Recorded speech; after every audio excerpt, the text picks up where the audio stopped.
কাৰ্বি আংলং জিলাৰ ডকমকাৰ পৰা কুঠৰিলৈ যাব পৰা অসম মালাৰ আঁচনিৰ অধীনত নিৰ্মাণ কাৰ্য চলি থকা প্ৰায় 40 কিলোমিটাৰ পথ নিৰ্মাণৰ অগ্ৰগতিৰ খতিয়ান ল'লে গড়কাপ্তানি বিভাগৰ অধ্যক্ষ লংচিং টকবিয়ে।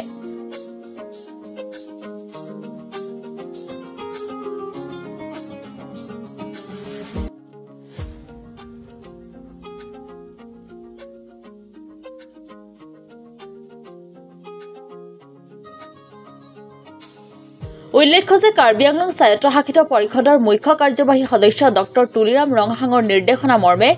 ডকমকাৰ পৰা কুঠৰিলৈ যাব পৰা অসম মালাৰ আঁচনিৰ অধীনত নিৰ্মাণ কাৰ্য চলি প্ৰায় 40 কিলোমিটাৰ পথ নিৰ্মাণৰ কাম কাজৰ শলাগ লৈ অধ্যক্ষ লংচিং টকবিয়ে লগতে ডকমকা লোক নিৰ্মাণ বিভাগৰ অধীনত চলি থকা কেইবাটাও পথৰ অগ্ৰগতিৰ বুজ ল'লে অধ্যক্ষ লংচিং টকবিয়ে।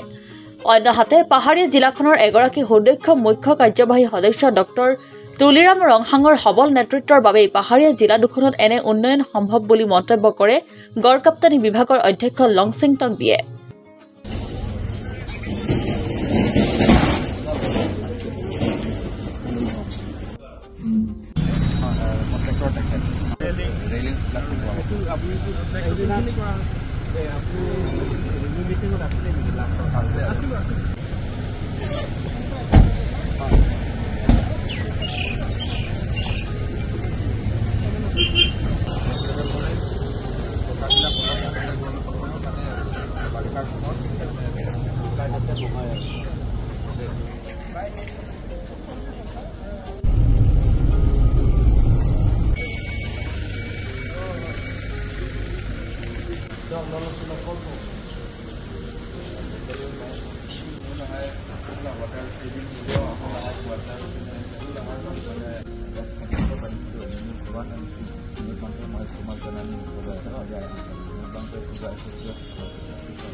FCI আমি তললৈ আছিলে পানী উঠি যায় এতিয়া মানে প্ৰায় 5 ফুট মান ওপৰলৈ আমি প্লেন হাইটটো উঠাইছো। আগতে এইটো বহুত তলত আছিল আৰু এইটো মানে ল' লাইং এৰিয়াত আছিলে পানী সদায় মানে সাবমাৰ্জ এতিয়া প্ৰব্লেম নাই। হয়, আজি আমি আহিলোঁ বিশেষকৈ CM ইণ্টাৰেকশ্যন হৈ থকাৰ মাজত এই দুদিনমান ব্ৰেক আছে। গতিকে এই ব্ৰেকখিনিৰ সময়ছোৱাত তেওঁ মোক পৰামৰ্শ দিলে যে এইখিনিৰ সময়ছোৱাত অসম মালাৰ অন্তৰ্গত যিবোৰ কাম কাজ হৈছে অলপ পৰ্যবেক্ষণ কৰিবলৈ নিশ্চক্ষৰে বুলি। গতিকে আজি ইয়াত মোৰ টীম মোৰ লগত আছে ডকমকা ডিভিজন এক্সিকিউটিভ ইঞ্জিনিয়াৰ বদন টিছু আৰু মোৰ লগত মোৰ বৰ্ডৰে মেম্বাৰ লংকিৰি টিছু পৰা আৰম্ভ কৰি অসম মালা যিটো ডকমকাটো যিটো কঠুৰিলৈকে যি কণ্ট্ৰেক্টৰৰ মেইন ইঞ্জিনিয়াৰৰ পৰা মোৰ ষ্টাৰ্ট ইঞ্জিনিয়াৰ প্ৰজেক্ট মেনেজাৰ তেওঁলোকো মোৰ লগত আহিছে। গতিকে আজি আহি ইয়াত ডকমকাৰ পৰা আমি 20 আৰু পুলৈকে ইয়াত পৰ্যবেক্ষণ কৰিলোঁ। গতিকে দেখা পাইছোঁ তেওঁলোকৰ কাম কাজবিলাক সন্তোষজনক অৱস্থাতেই আছে। তেওঁলোকে আমাক কথা দিছিলে যে লাষ্ট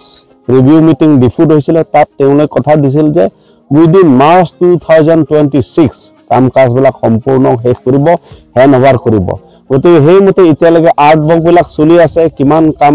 অগ্ৰগতি হৈছে হোৱা নাই এই গোটেইখিনি বুজ ল'বলৈ আমি আহিছোঁ। গতিকে দেখা পাইছোঁ হয় তেওঁলোকে কাম কাজবিলাক কৰিছে আৰু ইয়াত বিশেষকৈ কোনো পাব্লিক বা কোনো মানে ইয়াত কোনো ধৰণৰ ইয়াত অসুবিধাৰ সৃষ্টি কৰা নাই, বৰঞ্চ সকলোৱে সহযোগ কৰি আহিছে। গাঁৱৰ ৰাইজে বহুত ভাল পাইছে। তেওঁলোকক থকাৰ ঠাইৰ কেম্পৰ পৰা হৈ তেওঁলোকক যিমানখিনি সহায় লাগে সকলোবিলাক সহায় কৰি আহিছে। দাদা আৰু এটা কথা, আপুনি আজি ইয়াৰ লগতে বহুকেইটা ঠাইতে আপোনালোকে আজি হয় হয় মই আহিলোঁ প্ৰথমতে এই ডকমকা অহাৰ আগে আমি হাইৰঘাট অঞ্চলত গ'লোঁ। তাত হাইৰঘাট আমি বিশেষকৈ অসম মালা 1 যিটো হাইৰঘাট তিনিআলিৰ পৰা হাইৰঘাটলৈকে টাউনলৈকে তাৰ ৰাস্তাও আমি অলপ পৰ্যবেক্ষণ কৰিলোঁ। তাতো দেখা পালোঁ যে বাবুল নাথ যদি তেখেতৰ কাম তাকো সন্তোষ তাও ভাল পাইছোঁ তেওঁ অলমষ্ট কমপ্লিটে হৈছে সেইটো আপোনালোকে নিজে দেখা পাইছে সেইটো ভাল কাম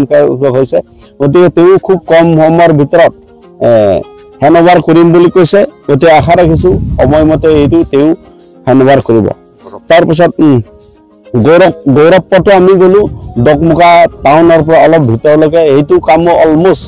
অলমষ্ট কমপ্লিট হৈছে সেইটো গৌৰৱ পথটো তাত সহদেৱ বসুমতীৰ বুলি কণ্টেক্ট হৈছে তেওঁৰ কাম কাজবিলাক ভালেই হৈছে যি দেখা পাইছোঁ তেওঁ অলমষ্ট কমপ্লিট হৈছে গতিকে ইয়াৰ উপৰিও আমি আৰু ডকমুকাত ৱেৰ হাউচ তাতো চালোঁ যে ডকমুকাত ডিভিজন আণ্ডাৰত এইটো আমাৰ ইঞ্জিনিয়াৰ বৰ্ধন কিশোৰ নেতৃত্বত যিটো ছুপাৰভাইজ কৰে তাতো চালোঁ ঠিকে আছে আগত যিটো বিল্ডিংটো মানে তলত আছিলে পিছত এইটো ৰাইজ কৰিছে তেওঁ তাতো ঠিকে আছে এতিয়া আমি কাম কাজ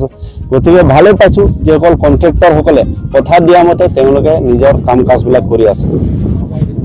আৰু মুখ্যমন্ত্ৰীৰ নবী পকীকৰণ আঁচনি সেইটোও আমি চালোঁ এইটো কামটো সম্পূৰ্ণ হ'লেই ডকমুকা টাউনৰ ভিতৰত আপোনালোকৰ মুখ্য কাৰ্যবাহী সদস্যই নিৰ্দেশ দিছে আৰু বহুকেইটা ৰাস্তা খবৰ ল'বলৈ দিছে ক'ত কি হোৱা নাই সন্দৰ্ভত কিবা জ্ঞাত কৰিছে নেকি তাকে আজি প্ৰথম পৰ্যায়ত আমি ডকমুকা ডিভিজনটো আমি চইচ কৰিছোঁ ইয়াৰ পিছত আৰু কেইবাজনো ডিভিজন আছে বকলিয়াৰ পৰা আৰম্ভ কৰি এইফালে বৈঠালাংচি ডিভিজন হামৰেন ডিভিজন উমপানাই ডিভিজন তাৰপিছত